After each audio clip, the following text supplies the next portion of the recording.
Hello, my name is Miguel Martinez, and during this video, I'll be explaining what we did into this semester-long project. So first off, we worked with Sierra Costa. Sierra Costa provided us with a database that included all of the sales and products that they have during the year. It included 21 stores. They included several databases. My team focused on the most current one, which is the 2022, in order to get like the most updated results. So with this data, we had importe, cantidad, precio, and other relevant columns that we could use. But first off, the first thing we had to do when we saw the database was know which was the priority, which actual values or which actual constants we wanted to use. And we decided to keep the import, the price, and also the weight of the product that was used, the weight of the product, so we could actually know how much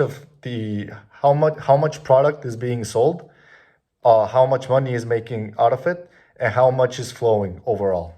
One of the first things that we also had to do after cleansing the database was knowing how many groups we were going to have and how were we going to determine these groups.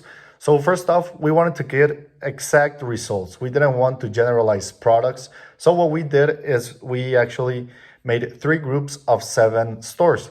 Why? In order, even if it was a long process to cleanse the data and put it all together so we could actually get these groups, we had it done.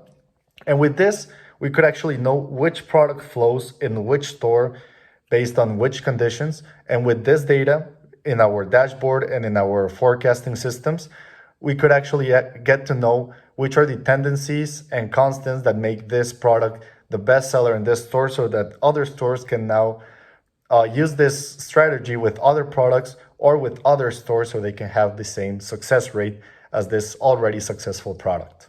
Perfect. So after we got our groups and we got them organized with our data set and our information, we decided to group them or to divide them in these 2 KPIs, highest income and highest weight that was sold, in order to know how much money they were generating and which was the product that was most selling. And we got our ARIMA models and our MAPE. With our MAPE, we were able to see that for each group, we got 2 stores, both in each KPI, and we got each other's error rate. For chicharrones de cerdo, in group 1, it was 7.57. For the esmillo de res, it was 27.66. That's not that good because it's it's really close to 30%. We want to keep it down. So for pierna y muslo, it's 9.7. For pollo entero, it's 14.79. And for huevo, it's 16.10%. So with this, we get an average of 15% in our total error rate, which gives us an understanding that this is actually really good results for error rate, since they are below 30. And with this, we can actually get results in order to know how our income is going to be impacted in the future. How can we prepare each other so we can actually know how many sales we're going to have, and if we can actually get more of them, and also to apply, as previously said, to other products and to other stores so they can have the same success rate, and therefore our income and our success rate can grow as a business. So in order to explain the dashboard, we're going to focus on group 1. And our dashboard, we divided it with 4 graphs. The first graph is the history of the quantity of the selected products, and the units are in kilograms. The second graphs are the top 5 products with the store with the quantity that's sold. The third product is a ring graph, which shows us the percentage of income in each store within the respect of its group. Again, we're focusing on group 1. And finally, the bar graph indicates the income from the sales of the product. By focusing on the 4 graphs of store number 1, we can see that our top 5 products are milanesa de pollo, by an exponential rate, then costilla de cerdo. Then we can see that is bistec de res, pierna de cerdo, and then pierna y muslo pollo corte americano.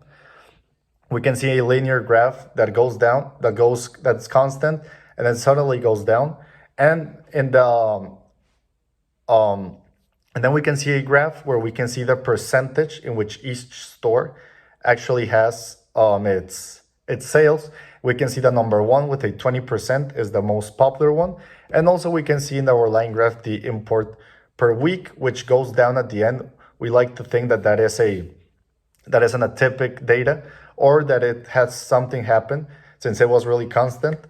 But with this, we can make conclusions of what makes store number one in group one the most popular, see its tendencies. We can actually filter through it to see store number one, see which products are the most popular ones. We can also see the characteristics of store one in order to put them with the other stores, and therefore create a better success rate for our other stores, and therefore for our whole business. So thank you very much. Thank you for this semester. And this is our visual representation, our dashboard for this semester's project.